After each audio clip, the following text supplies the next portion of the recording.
찬양 기쁨으로 찬양 만 백성들 모여서 찬양하세 이끄신 일 이루신 하나님께 놀라워라 주께서 이루시니 큰 영광과 존귀를 늘 돌리세 주 예수님 우리를 살리시사 이 즐거움 다 증량 못하리라 주 찬양 큰 소리로 찬양 주 찬양 기쁨으로 찬양 만 백성들 모여서 찬양하세 이끄신 일 이루신 하나님 주 찬양 큰 소리로 찬양 주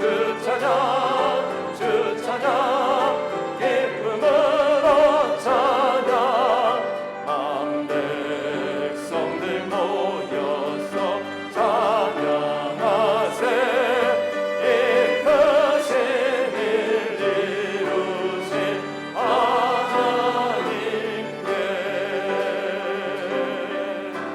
지존하신 주님 이름 앞에 모두 무릎 꿇고 다 경배해 거룩하신 주님 보좌 앞에 엎드려 절하세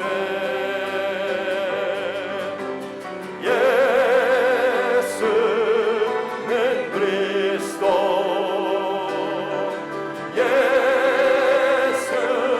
예수는 주 하나님의 영으로 경배드리리 지존하신 주님 이름 앞에 모두 무릎 꿇고 다 경배해 거룩하신 주님 보좌 앞에 엎드려 절하세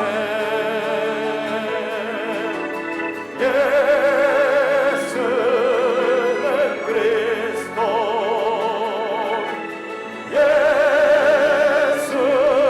예수는 주 하나님의 영으로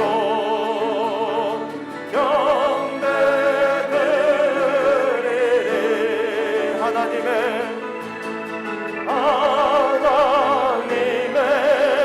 영으로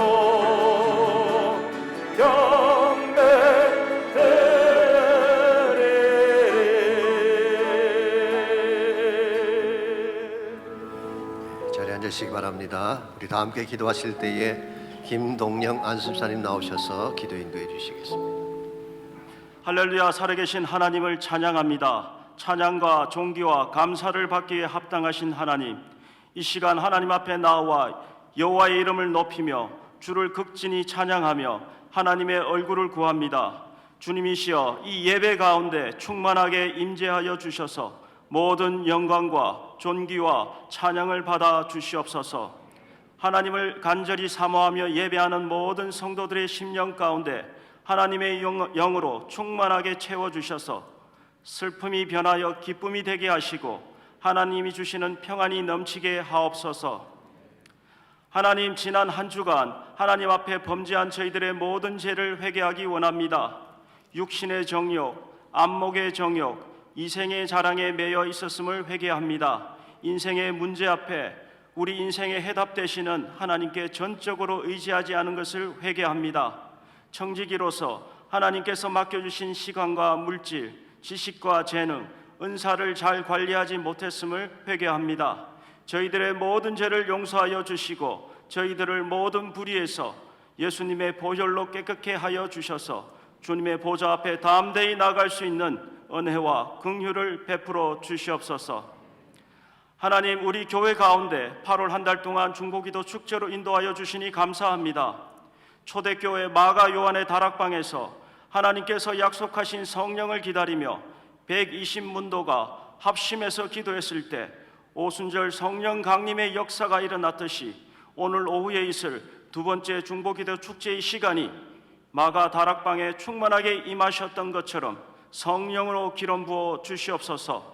저희 온 교회가 합심해서 기도하는 첫 번째 기도 제목은 교회와 가정과 개인과 열방 가운데 성령의 충만한 기름 부으심입니다.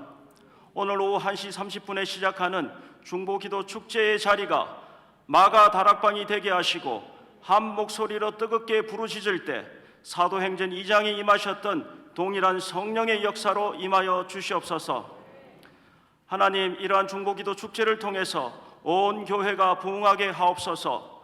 모든 세대가 부흥의 세대로 일어서게 하옵소서. 특별히 선교의 부흥으로 인도하여 주시옵소서. 마지막 시대 주님의 몸된 교회가 주님의 지상 대명령을 감당하게 하옵소서. 성령 충만함과 성령의 권능을 통해서 세계 선교를 감당하게 하옵소서. 주님께 선교로 쓰임받는 선교적 교회로 거듭나도록 인도하여 주시옵소서. 열방의 모든 선교사님들을 축복하여 주시고 하늘의 권세를 허락하여 주셔서 담대히 예수 그리스도의 십자가의 복음을 선포할 때 열방이 주께로 돌아오는 역사가 있게 하옵소서. 하나님, 오늘 말씀을 전가하시는 박성근 담임 목사님을 축복하며 기도하기 원합니다. 늘 성령의 충만하심을 통해서 하나님께 귀하게 쓰임받는 이 시대의 영적 지도자로 인도하여 주시옵소서. 오늘 말씀을 선포하실 때 그 말씀이 힘이 있게 하시고 권능을 더하여 주셔서 말씀을 듣는 모든 자들이 하나님의 음성으로 받게 하시고 그 말씀에 순종해서 삶의 열매로 하나님께 영광 돌리게 하옵소서. 예배 시종을 주님께 맡겨오며 살아계신 예수님의 이름으로 기도합니다. 아멘.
요셉 교구의 귀한 찬양 너무 감사합니다.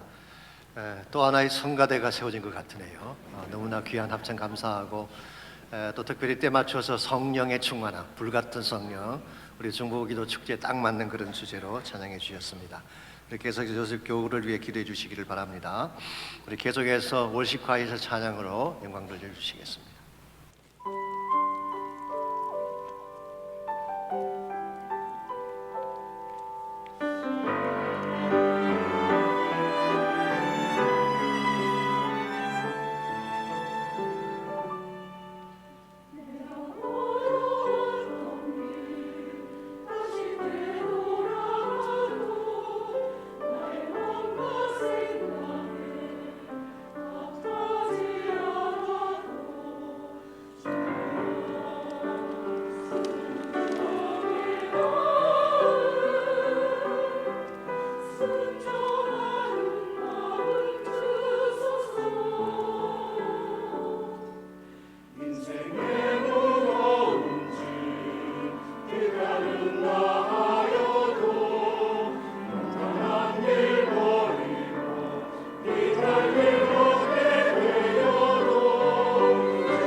하나님 말씀 마가복음 3장 1절에서 6절까지 있는 말씀을 다 함께 찾겠습니다. 신약 성경입니다. 마가복음 3장 1절에서 6절까지 잘신 줄 알고 우리 교도하도록 하겠습니다. 예수께서 다시 회당에 들어가시니 한쪽 손 마른 사람이 거기 있는지라. 사람들이 예수를 고발하려 하여 안식일에 그 사람을 고치시는가 주시하고 있거늘 예수께서 손 마른 사람에게 이르시되 한가운데 일어서라 하시고 그들에게 이르시되 안식일에 선을 행하는 것과 악을 행하는 것, 생명을 구하는 것과 죽이는 것 어느 것이 옳으냐 하시니 그들이 잠잠하거늘. 그들의 마음이 완악함을 탄식하사 노하심으로 그들을 둘러보시고 그 사람에게 이르시되 내 손을 내밀라 하시니 내밀매 그 손이 회복되었더라. 바리새인들이 나가서 곧 헤롯 왕과 함께 어떻게 하여 예수를 죽일까 의논하니라. 아멘. 우리는 참으로 편리한 시대를 살아가고 있습니다. 작은 전화기 하나에 우리가 필요로 하는 모든 정보를 담고 다니면서 어디에 있건 통화가 가능하고 버튼 하나만 누르면 무슨 자료이건 찾아볼 수가 있습니다. 한국 같은 경우에는 백화점 같은 데 가게 되면 예전처럼 자동차 파킹을 할 때 주차 티켓을 끊고 그렇게 하지 않습니다. 자동차 번호 인식 시스템이 자동차 번호를 인식을 하고 주차비 정산 시스템을 통해 모든 것을 처리해 줍니다. 어떤 식당에는 벌써 로봇가 메뉴판을 갖고 와서 주문을 받기도 하고 음식을 날라주기도 합니다.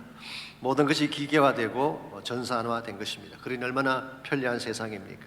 근데 참 아이러니하게도 이처럼 모든 것이 편리하고 풍성해졌는데 우리 삶의 질은 오히려 더 황폐해져 가고 있다는 사실입니다. 얼마 전 한국의 어느 결혼정보업체가 발표한 자료를 보니까 젊은 사람들 중에 80% 이상이 행복감이나 기쁨을 누리지 못한다고 했습니다. 삶의 낭만도 없고 보람도 없고 거의 기계처럼 살고 있다는 그런 보고였습니다. 이유가 무엇일까요? 더 편리하고 더 잘 먹고 잘 사는데 왜 삶의 질은 더 말라가는 것일까요? 우리 마음의 생기가 말랐기 때문입니다. 가슴이 마르면 모든 것이 마르게 돼 있습니다. 관계성도 말라가게 되고 생각이나 정서도 말라버려서 별것 아닌 것 가지고 싸우고 부딪히게 되는 것입니다. 요즘 미국 내에서 계속 보도되고 있는 폭력 사건이나 총기 사건을 보십시오. 특별히 로드 레이지라 그래서 차 타고 가다가 화가 난다고 폭력을 행사하고 심지어 총을 쏘는 그런 경우가 생기지 않습니까? 이 마음의 정서가 말라서 그런 것입니다. 부부관계도 마찬가지입니다. 마음이 말라가면 별것 아닌 것 가지고 다투게 되는 것입니다. 몇 년 전에 박찬호가 한창 다저스에서 활약하고 있을 때에 그때 함께 뛰던 선수 중에 히데오 노모라고 하는 선수가 있었죠. 근데 이것 때문에 한 부부가 대판 싸움을 한 일이 있습니다. 부인이 남편에게 말을 했습니다. 당신 박찬호 엄마가 일본 사람인 것을 알고 있냐고. 일본 사람이라면 치를 떠는 그 남편이 무슨 소리냐며 화를 냈습니다. 그랬더니 부인이 오늘 아침 신문에 났는데 그것도 못 봤느냐고 대들었어요. 그날 아침 신문에 이런 타이틀의 기사가 떠 있었습니다. 한국인 박찬호와 일본인 노모가 함께 야구장에 나타나다. 노모라고 하니까 나이를 든 어머니라고 생각하는 것인데요. 사실 히데오 노모라는 일본인 투수를 말한 것입니다. 최근에 국회의원이 청문회에서 이모라고 했던 것이 연상이 됩니다만은 사실 별것 아닙니다. 웃고 지나가면 될 일이죠. 근데 왜 이것 때문에 화를 내고 싸우는 것일까요? 마음의 정서가 말랐기 때문에 그런 것입니다. 마음이 드라이하면 생각이 드라이하게 되고 마음의 여백이 없으니까 부딪히고 공격하게 되는 것입니다. 그래서 영적인 생활에서도 마찬가지입니다. 우리의 심령이 말라가면 신앙생활의 모든 것이 마르게 되어 있습니다. 예배에 대한 감격이 없습니다. 무슨 찬양을 해도 무슨 말씀을 들어도 가슴에 와닿지가 않습니다. 기도가 막히게 됩니다. 자신도 모르게 주변 사람들에게 가시도 친 말을 하게 됩니다. 마음의 생기가 말라서 그런 것입니다. 그러므로 우리의 삶이 진실로 윤택하게 되기를 원한다면 우리 가슴이 먼저 윤택해져야 되는 것입니다. 내 마음속에 하나님께서 주시는 생기가 넘쳐날 때, 하나님이 부어주시는 사랑이 넘쳐날 때에 척박한 환경 속에서도 기쁨하며 살 수가 있게 되고 아름다운 열매를 나누며 살 수 있게 되는 것입니다. 이런 면에서 우리의 가슴을 점검하는 것은 대단히 중요합니다. 오늘 내 가슴은 어떠한지 모르겠어요. 혹시 말라져 가고 있지 않는지요? 만일 우리도 모르는 사이에 내 마음이 점점 말라가고 황폐해져 가고 있다면 반드시 이것을 회복해야 됩니다. 어떻게 하면 말라가는 우리의 심령을 다시 회복해서 생기가 넘치게 만들 수 있을지 오늘 주신 본문을 중심으로 이것을 함께 정리해 보려고 합니다. 오늘 같이 읽은 본문에 보시면 한편 손이 마른 사람을 예수님께서 고쳐주신 사건이 기록되어 있습니다. 이 사람이 누구인지는 밝혀져 있지 않습니다. 이름도 나이도 가족에 대한 것도 기록이 되어 있지 않습니다. 근데 한 가지 분명한 사실은 그의 손이 말라버려서 인생을 건강하게 살 수 없는 장애자였다는 사실이죠. 여기서 손이 말랐다고 하는 것은 영어 성경 보시면 withered, 이것은 마치 나무 이파리가 말라 비틀어지는 것처럼 손이 말라 비틀어진 상태를 말하는 것입니다. 헬라어 원문을 보게 되면 이것이 수동태 완료 분사형으로 되어 있습니다. 무엇인가 피해를 입어서 생기게 된 질병인 것을 암시하는 것이죠. 그러므로 그 사람은 선천적인 장애자라기보다는 후천적으로 장애자가 된 사실을 말하는 것입니다.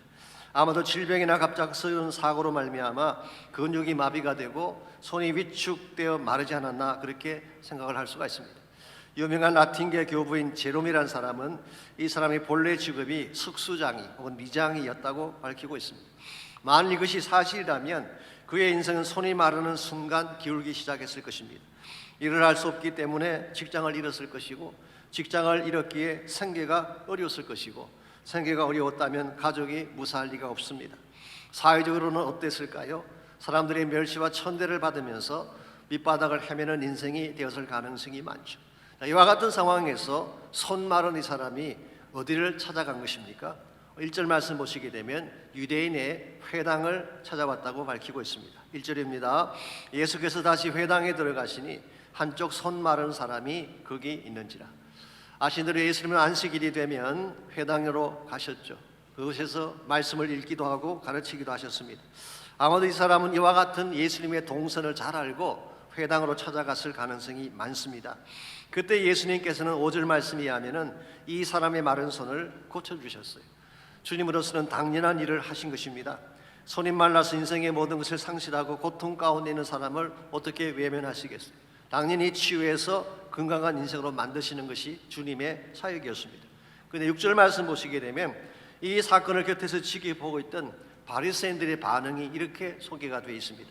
바리새인들이 나가서 곧 헤롯 왕과 함께 어떻게 하여 예수를 죽일까 의논하니라. 여러분, 무능한 사람, 고통 중에 있는 자기 동족이 고침을 받았으면 당연히 기뻐하고 함께 축하해야 될 일이 아니겠습니까? 그런데 이 사람들은 축하할 사건 앞에서 살인을 논의하고 있습니다. 왜 그랬을까요? 그들의 마음이 돌같이 굳어있기 때문에 그런 것입니다. 사랑이 들어갈 여백이 없었습니다. 진리와 정의가 들어갈 여백이 없었어요. 오직 율법주의적인 정죄와 자신들의 기득권을 지키기 위한 이기심이 그 심령을 가득 채우고 있었기 때문에 그들의 마음은 마를 대로 말라 있었던 것입니다. 이와 같은 상황을 소개하니 오늘 본문이 우리 모두에게 던지는 질문이 하나 있습니다. 과연 이 대목에서 누가 장애자인가? 라는 질문입니다. 손이 말랐던 그 사람이 장애자인가요? 아니면 한 사람의 고통을 보면서도 이것을 외면할 뿐 비판과 비수의 칼을 갈고 있는 바리새인들이 장애자인가요? 여러분이 예수님의 공생애를 공부해 보게 되면 이중적 메시지를 담고 있는 사건들을 많이 볼 수가 있습니다. 예컨대 요한복음 9장을 보시게 되면 예수님께서 날 때부터 맹인 여자를 고쳐준 표적이 나옵니다. 이것을 보았던 바리새인들이 예수님을 죄인 취급했어요. 그리고 눈뜬 이 사람을 출교시키는 악한 일을 자행을 했습니다. 사실 소경의 눈을 뜨게 하는 이 기적이라고 하는 것은요, 이 대표적인 메시아닉 사인이죠. 누군가 와서 소경의 눈을 뜨게 하면 그 사람이 바로 메시아다라고 하는 것은 그 당시 유대인들이 다 알고 있던 상식이었어요. 그런데 지금 그들 앞에서 이 기적을 행한 예수님이 바로 메시아로 와 계시는데 유대인들은 그 예수님을 알아보지 못했어요. 그래서 주님께서 뭐라고 하셨습니까? 너희가 맹인이 되었더라면 죄가 없으려니와 본다고 하니 너희 죄가 그대로 있는지라. 여기서 누가 소경임을 지적하신 것입니까? 본다고 하면서도 진짜 보호할 것을 보지 못한 너희들이야말로 소경이다, 그런 뜻입니다. 오늘 본문의 경우도 마찬가지입니다. 누가 손마른 인생일까요? 형제의 고통을 보면서도 함께 아파하지 아니하고 축복을 보면서도 함께 축하하지 못하는 바리새인들, 그들이 바로 손마른 인생인 것을 지적하고 있습니다. 오늘좀 제 모습은 어떠한지 모르겠습니다. 우리의 손은 마르지 않았는지, 우리의 가슴은 마르지 않았는지, 무엇보다 하나님 앞에서 우리의 영성은 말라 비틀어지지 않았는지, 만일 우리의 심령이 말라 있다면 무엇을 해도 기뻐할 수가 없고 어떤 일을 해도 열매가 맺혀질 수 없습니다. 그러므로 어떻게 하든지 메마른 우리의 심령이 다시 생기를 받아야 되고 다시 회복이 되어야 하는 것입니다. 어떻게 하면 메마른 우리의 가슴이 다시 생기를 받을 수 있을지, 오늘도 본문을 중심으로 메마른 가슴이 생기를 얻게 되는 몇 가지 비결을 함께 정리해 보려고 합니다. 첫 번째로 메마른 가슴이 생기를 얻게 되려면은 형식의 틀을 벗어나야 돼요. 형식주의적인 틀을 벗어나야지 생기를 회복할 수가 있는 것입니다. 사실 오늘 이 본문의 말씀은요, 그 유명한 안식일 논쟁의 한 부분입니다.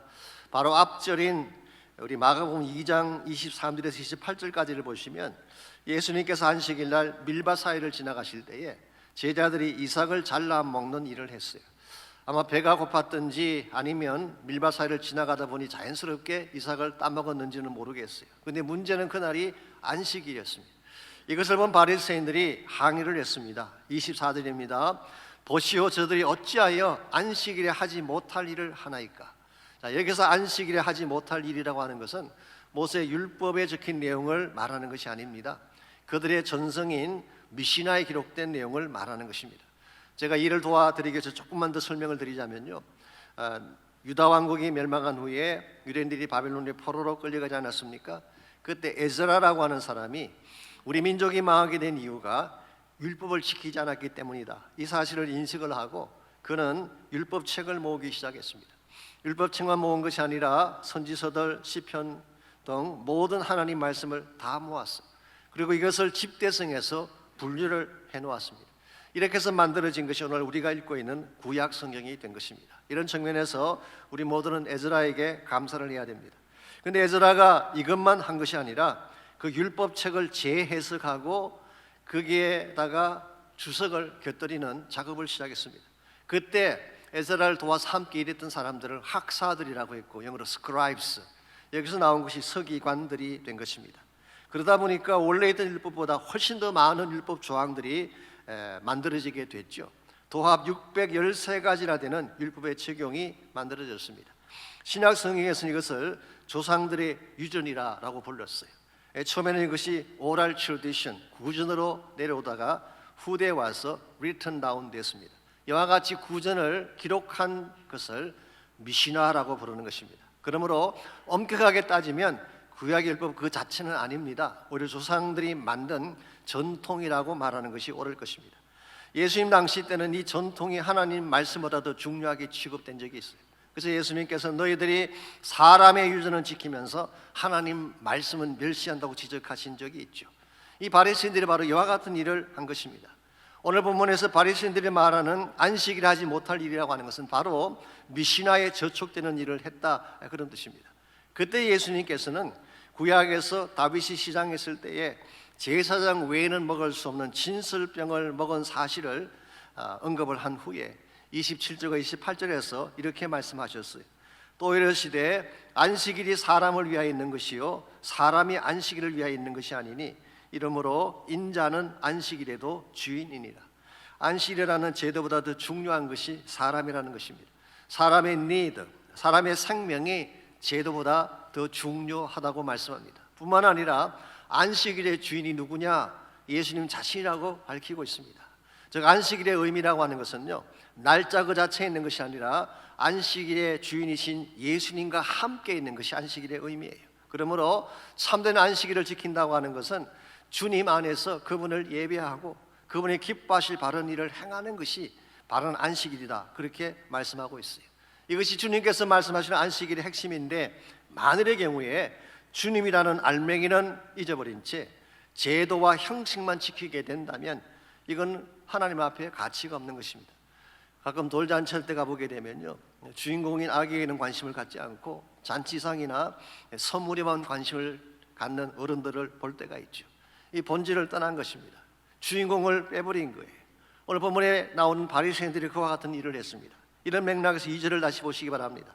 회당 안에 있던 유대인들이 어떤 관심사를 갖고 있었는지가 2절에 잘 나와 있습니다. 사람들이 예수를 고발하려 하여 안식일에 그 사람을 고치시는가 주시하고 있거늘. 옛날 성경인 개역 한글에서는 엿보거늘 그렇게 번역을 했습니다만은, 여기서 유대인의 관심사와 예수님의 관심사가 다른 것을 발견할 수가 있습니다. 유대인의 관심사는 오직 안식일이라는 제도였습니다. 지금 그들 앞에 고통 중에 신음하는 형제는 보이지 않았어요. 예수님께서 안식일을 지키나 안 지키나 이것만 주시한 것입니다. 만일의 경우에 안식일을 지키지 않고 이 병자를 치료하게 된다면 주님을 고발하려고 기다리는 모습이 유대인들의 모습이었죠. 그 반면에 예수님의 관심사는 온통 그 사람이었어요. 아파하는 그 사람, 메마른 손을 갖고 고통 가운데 살고 있는 그 사람, 그것이 규격화된 제도보다 더 소중했다는 것입니다. 여러분, 형식이라고 하는 것은 필요한 것입니다. 제도도 필요하고 기쁨도 필요합니다. 이것이 없으면 질서가 무너지고 공동체가 존재할 수가 없죠. 그렇다고 해서 만일의 경우에 이 제도나 형식을 절대시한 나머지 알맹이를 빼버리고 형식만 추구하게 되는 것은 굉장히 위험합니다. 이 본질을 떠난 것이기 때문에 그런 것입니다. 예전에 제가 미주 보건방송국에서 그 라이브로 전화 상담을 받는 그런 사역을 제가 얼마 동안 한 적이 있습니다. 한 번은 어떤 형제가 전화를 했는데요, 낮 12시에 금식을 선포한 사람이 12시가 딱 지나자마자 밥을 먹었대요. 근데 알고 봤더니 본인의 시계가 5분 빠른 시계였어요. 그래서 12시라고 생각했는데 실제는 11시 55분에 밥을 먹은 것입니다. 자, 이럴 경우에 이 금식이 유효한 것입니까? 아닌가라는 질문이에요. 어떻게 생각하십니까? 이 금식의 의미가 뭘까요? 시간을 지키는 것이 금식의 핵심인가요? 그게 아니죠. 금식한다고 하는 것은 내 목숨을 걸고 하나님에게 집중한다, 하나님께 나의 모든 것을 건다는 헌신을 표현한 것입니다. 근데 만일의 경우에 시간만 따지고 금식의 본질은 잃어버리게 된다면 이게 형식주의에 빠지는 것이죠. 오늘 본문에는 바리새인들이 이와 같은 트랩에 빠진 것입니다. 하나님과의 관계는 도외시하고 율법의 조항만 지키려고 했기 때문에 안식일의 주인이신 예수님이 자기들 앞에 서 있지만 예수님은 보지 못하고 전통만 내세우려고 한 것입니다. 오늘 여러분과 저의 삶도 마찬가지입니다. 하나님과의 관계는 소홀히 하면서 종교적인 형식만 추구하게 되면 모양은 그럴듯해 보이지 모르지만 하나님이 기뻐하시는 열매를 맺을 수가 없어요. 사역도 마찬가지죠. 사람들의 눈 때문에 사역을 하고 사람들의 눈 때문에 기도하고 눈치 때문에 영적인 생활을 추구하게 된다면 이건 기쁨이 있을 수가 없고 영성이 마를 수밖에 없습니다. 사실 우리 마음속에 하나님의 은혜를 받지 못하게 만드는 걸림돌 중에 하나가 타성에 젖은 형식주의입니다. 늘 하던 방식대로 형식에 따라서 생활하다 보니까 은혜를 받을 수가 없는 것이죠. 정말 여러분의 심령 속에 새로운 생기가 부어지기를 원한다면 이와 같은 타성을 벗어버리고 가식과 위장을 다 벗어버리고 정직하게 하나님을 만나야지 하나님 우리 가슴 속에 생기를 부어주시는 것입니다. 여러분이 잘 아시는 찰스 스펄전 목사님이 한 번은 너무 지치고 탈진한 가운데에 주일 설교를 다른 사람에게 맡기고 본인은 아무도 아는 자가 없는 시골 지역으로 내려갔습니다. 그리고 그곳에서 주일 예배를 드리기 위해 한 작은 교회를 들어갔는데요, 마침 그 교회 목사님이 설교를 하시는데 좀 더듬거리긴 했습니다마는 스펄전이 했던 설교를 그대로 카피해서 설교를 하고 있었어요. 당시 스펄전의 설교가 워낙 유명했기 때문에 설교를 한 그 다음날 바로 신문에 그 원고가 게재되었다고 합니다. 그래서 오늘날까지 그분의 설교가 그대로 남아있는 이유가 신문사에 원고가 남아있기 때문이죠. 어쨌든 정말 그 시골 목사님이 하는 엉터리 설교, 근데 그 더듬거리는 그 설교가 이 스펄전 목사님 가슴속에 깊이 파고 들어와서 힐링이 일어나고 영적인 생기가 회복되는 것입니다. 그때 스펄전이 자기 스스로에게 물었어요. 내가 다 아는 말씀이고 더구나 시골 목사님이 서툴게 하는 설교가 왜 나의 마음속에 깊이 파고 들어왔나. 그때 그가 한 가지 깨달은 중요한 사실이 있습니다. 자신이 런던에서 사역을 할 때는 목사라는 타이틀을 가지고 또 사람들을 감동시키기 위해 설교를 했습니다. 매주일마다 수천 명의 사람들을 앞에 놓고 설교한다는 것이 얼마나 부담스럽고 스트레스였겠어요. 그랬는데 지금은 모든 타이틀을 다 내려놓고 거창한 가운도 벗어버리고 한 마리의 갈급한 양이 되어서 하나님만 배우려고 했기 때문에 그 가슴속에 하나님이 특별한 은혜를 부어주신 거예요. 여러분들 가식과 형식의 껍데기에 갇혀있게 되면 본질을 만날 수가 없습니다. 그러므로 껍데기를 다 내려놓고 어린아이와 같이 주님께 나아가서 정직한 영으로 구하기 시작할 때에 영적인 체험이 일어나게 되는 것입니다. 저희들이 지난주부터 중보기도 축제를 했습니다마는 중보기도 축제가 틀을 깨뜨리고 기도하는 시간이에요. 평소에는 점잖게 기도하시던 분들, 격식을 따라 기도하신 분들이라도 중축에 나오게 되면 그런 격식을 다 내려놓고 하나님을 만날 수가 있어요. 체면이나 자존심 내려놓고 사람들의 시선이나 눈치 보지 아니하고 정직한 영으로 주님 앞에 기도할 수 있는 기회가 중보기도 축제예요. 그렇게 기도하면 우리 심령 속에 새 변화가 일어납니다. 지금까지 알지 못했던 신비로운 경험들을 하게 돼요. 그때 하나님께서 우리의 마른 심령 가운데에 성령을 기름 부어 주시는 거예요. 그러므로 혹시 여러분 가운데에 정말 성령 받기를 원하고 영적으로 생기를 회복하기를 원하신다면 한시 반에 꼭 오시기 바랍니다. 함께 기도하는 중에 그런 축복이 반드시 일어날 거예요. 이와 같이 우리의 메마른 가슴이 생기를 받으려면 1차적으로는 형식주의를 벗어야 돼요. 두 번째는 마음의 창을 열어야 됩니다. 우리의 마음을 마르게 만드는 또 하나의 그 장애물이 내 마음 속에는 완악한 생각이에요. 내 마음에 완악함이 있으면 하나님의 은혜가 임할 수 없기 때문에 이걸 깨뜨리고 마음의 창을 열어야지 은혜를 받을 수가 있는 것입니다. 3절에서 5절까지를 보시게 되면 그 당시 유대인들이 가지고 있던 마음의 문제가 어떤 것인지가 잘 나와 있습니다. 예수님께서 그 손 마른 사람을 회중 가운데 일어서게 하신 후에 모여있는 무리들에게 다음과 같은 질문을 하셨어요. 4절입니다. 안식일에 선을 행하는 것과 악을 행하는 것, 생명을 구하는 것과 죽이는 것, 어느 것이 옳으냐라고 물었어요. 여러분, 이게 어려운 질문인가요? 선을 행하는 것과 악을 행하는 것, 살리는 것과 죽이는 것, 어느 게 옳은 것일까요? 너무나 쉬운 것이에요. 누구나 답변할 수 있는 심플한 질문인데요, 바리새인들은 이 질문 앞에 침묵했다고 오늘 성경은 밝히고 있습니다. 왜 그랬을까요? 그렇게 공부를 많이 한 사람들이, 그렇게 율법에 정통하다는 사람들이, 그렇게 오랫동안 하나님을 믿었다는 사람들이 왜 이 기초적인 질문에 답을 못했을까요? 5절 보시게 되면 그 이유를 볼 수가 있습니다. 그들의 마음이 완악했기 때문이다. 이 완악하다는 말이 stubborn, 자아중심적인 아집을 말합니다. 그냥 딱딱하게 굳어져 있는 마음. 답을 몰라서 답을 하지 않은 것이 아닙니다. 정답을 알지만 그것을 거부하는 마음이 있었기 때문에 침묵한 거예요. 자신들만 옳다고 하는 아집, 나중심적인 사고의 틀은 모든 것을 가로막는 장애물이 되는 것입니다. 내 마음속에 stubbornness, 이 자기중심적인 이 자아가 꽉 차 있으면요, 진리가 보이지 않습니다. 다른 사람들의 아픔과 고통이 보이지 않아요. 심지어는 하나님마저도 볼 수가 없는 것입니다. 그러므로 우리가 진정한 차원에서 회복을 원한다면 내 마음 속에는 완악함을 깨뜨리고 마음의 창을 열어야 됩니다. 그때 하나님께서 우리 심령 속에 하나님이 준비하신 은혜를 부어주시고 냉정한 나의 가슴 속에 참된 사랑이 흐르게 하시는 것입니다. 우리의 마음을 다시 한번 점검해 보십시오. 내 영성을 가로막는 장벽이 혹시 존재하지 않는지. 불순종이 그 장벽을 형성할 때도 있고 불신앙이나 이기심이 그 장벽일 때도 있습니다. 그것이 무엇이건 간에 이 장벽을 깨야지 하나님이 보이고 참된 사랑이 보이는 것입니다. 우리의 마음 중심에 나 자아 중심적인 스타번니스가 있다면 이 스타번니스를 예수 그리스도의 십자가 사랑으로 깨뜨려야 돼요. 그때 내 마음속에 하나님의 사랑이 흐르기 시작하고 이 사랑이 흐르기 시작하면 내 안에 있던 이기심, 분노, 미움들이 사라지고 진정한 차원의 열매가 맺어지는 것입니다. 우리 주변을 보시면은 손 마른 사람들이 많습니다. 지치고 힘들어 쓰러지는 사람들이 많이 있죠. 누군가는 그들의 손을 붙잡아 줘야 되고 이렇게 줘야 되는데 누가 일을 해야 될까요? 우리 모두가 사랑의 손을 갖고 나아가서 그들을 붙잡아 주면 우리의 터전이 밝은 터전이 되고 우리 주변에 많은 열매들이 맺혀질 수가 있습니다. 이와 같이 우리 심령이 생기를 얻어서 새롭게 되기를 원한다면 1차적으로는 형식주의죠. 이 가식의 틀을 깨뜨리고 주님께 나가야 돼요.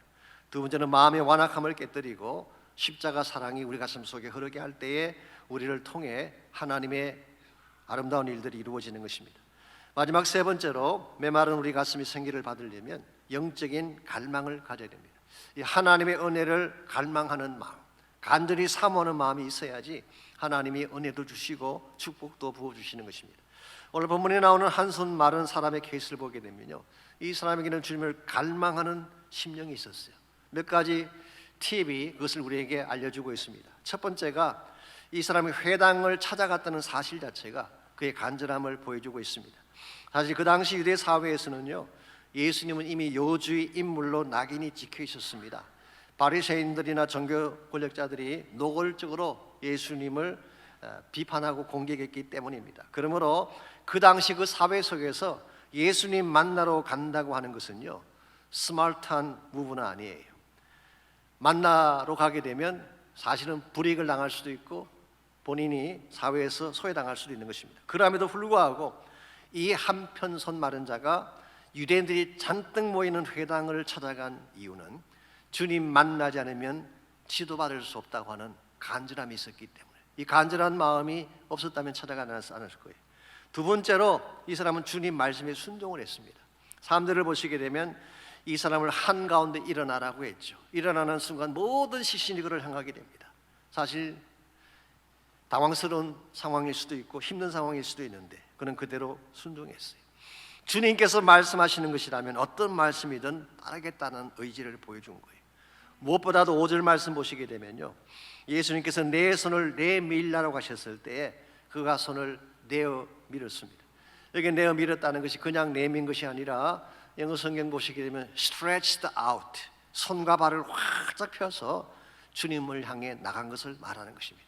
여기에 그가 가진 영적인 갈구가 잘 담겨져 있습니다. 마치 예수님께서 자기의 손을 붙잡아 주지 아니하시면 나에겐 희망이 없다는 고백처럼, 주님이 나를 박대하시면 내가 어디로 가겠습니까? 라고 하는 데스퍼리한 마음으로 손을 내민 것이죠. 이와 같이 그의 손을 전심을 다해 스트레치 아웃 했을 때에 오늘 성경은 그 손이 회복되었다고 밝히고 있어요. 확대 영어 성경에서는 completely restored, 완전한 치유가 일어났다고 밝히고 있습니다. 오늘 여러분과 삶도 마찬가지입니다. 우리 힘으로 고칠 수 없는 질병이 많죠. 나의 능력으로 헤어나올 수 없는 문제들이 많습니다.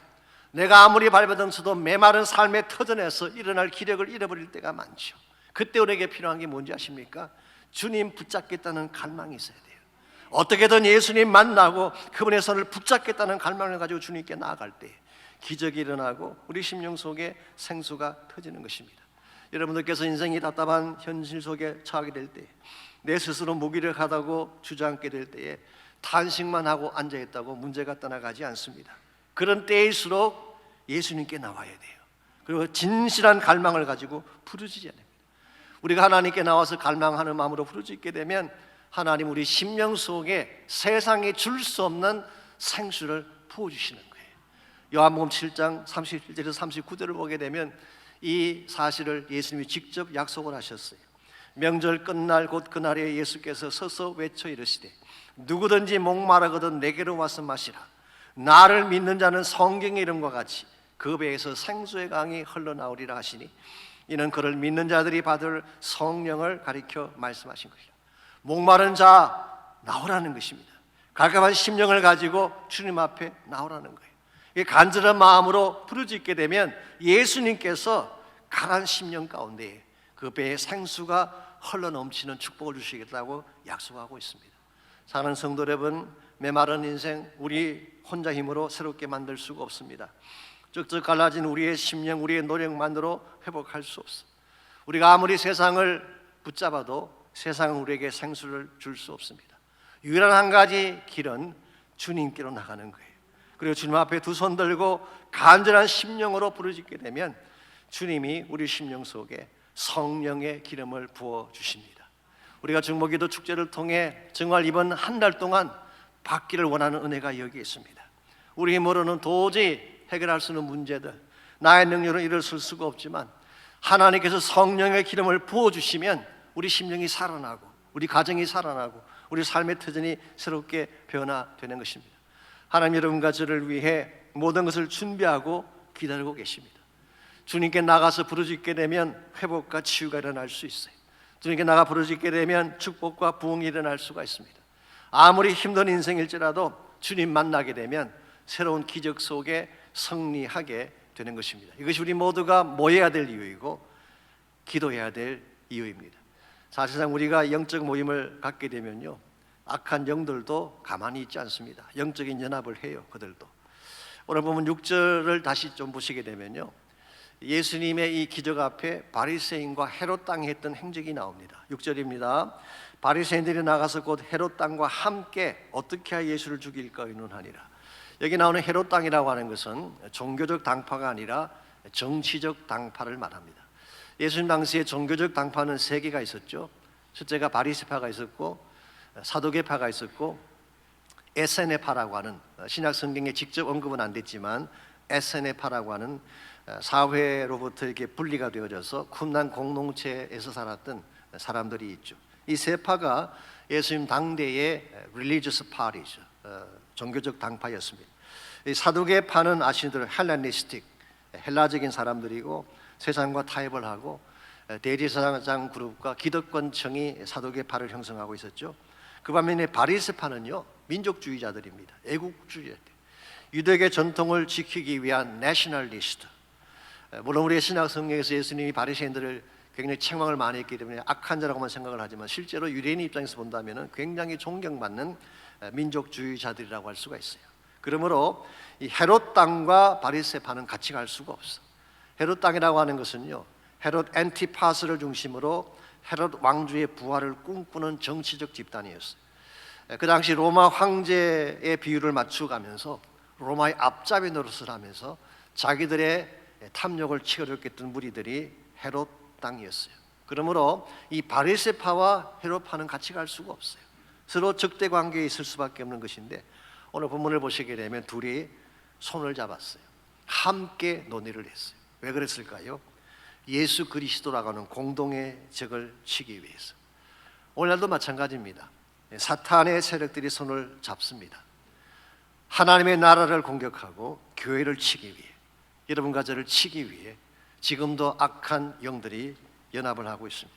이와 같은 때에 만일 하나님의 백성들이 침묵한 채 잠만 자고 있다면 어떻게 되겠어요?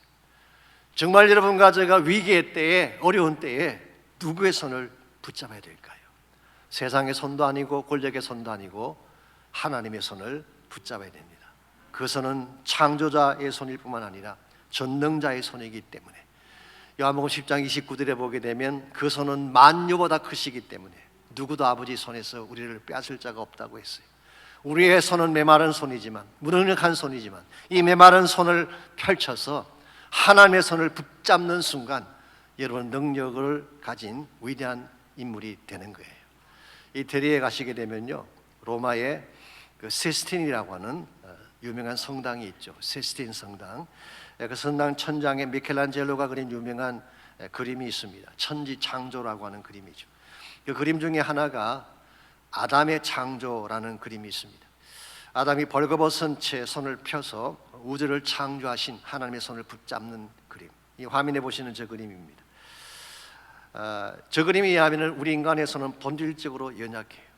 우리 모두는 벌거벗은 아담과 같은 존재예요. 아무것도 할 수 없는 무능력한 존재인데 이 손이 창조자의 손을 붙잡는 순간 창조자의 생기가 우리 손을 통해 흘러오는 것입니다. 그때 우리의 삶이 생기를 얻고 살아나게 되는 거예요. 여러분과 제가 진정한 차원에서 이 마지막 시대에 이 모든 악한 자들을 누르고 승리하려면 이 하나님의 손을 붙잡아야 됩니다. 그때 여러분과 저는 전능하신 능력의 손을 통해 흐르는 힘을 얻을 수가 있게 되고 우리 심령 속에 새로운 생명력과 활력을 가지고 일어서게 되는 것입니다. 여러분과 제가 살아가는 이 땅은 메마른 사막과 같습니다. 험한 세상입니다. 이와 같이 험악한 이 세상을 혼자 힘으로 살아갈 수가 있겠어요?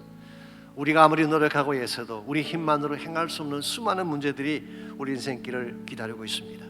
우리에게 필요한 것은 바로 하나님의 손이에요. 우리가 그분께 나아가서 전심을 다해 그분의 능력의 손을 붙잡기만 하면 그분이 우리에게 힘도 주시고 생기도 주시고 다시 새로운 은혜를 베풀어 주십니다. 그러므로 우리가 다른 것을 가지지 못했을지라도, 우리가 가난할지라도, 우리가 고난 중에 처할지라도, 심지어 우리가 실패한 가운데 처할지라도 그분을 붙잡게 되면 우리는 승리할 수 있어요. 예수님으로 충만하게 되면 그 능력이 우리를 살게 하시기 때문입니다. 운명이 여도 공허하지 않는 것을 예수 안에 난 만족함이라. 가난하여도 부족하지 않는 것을 예수 안에 오직 나는 부요함이라. 고난 중에도 견뎌낼 수 있는 것을 주의 계획 믿기 때문이라. 실패하여도 일어설 수 없는 것을 예수 안에 오직 나는 승리함이라. 난 예수로 충만하네. 난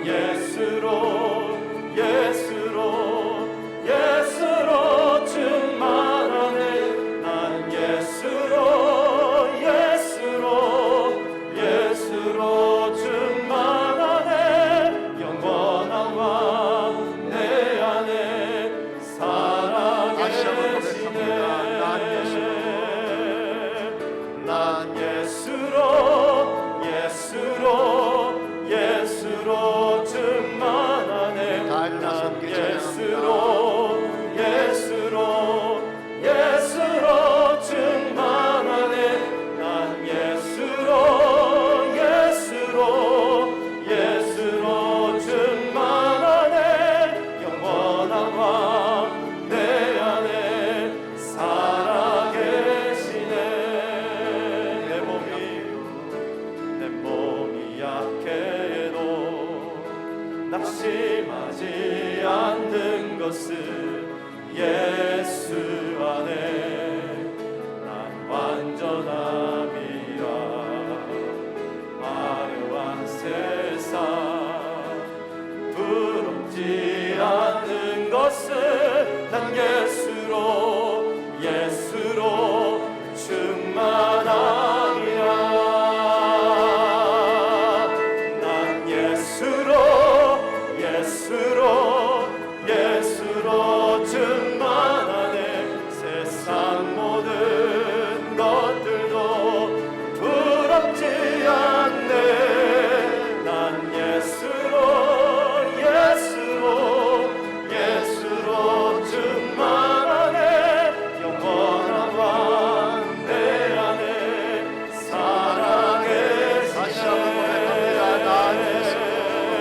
난 예수로 예수로 예수로 충만하네. 세상 모든 풍파도 두렵지 않네. 난 예수로 예수로 예수로 충만하네. 영원한 왕 내 안에 살아계시네. 영원한 왕 내 안에 다시 한번 살아계시네. 영원한 왕 내 안에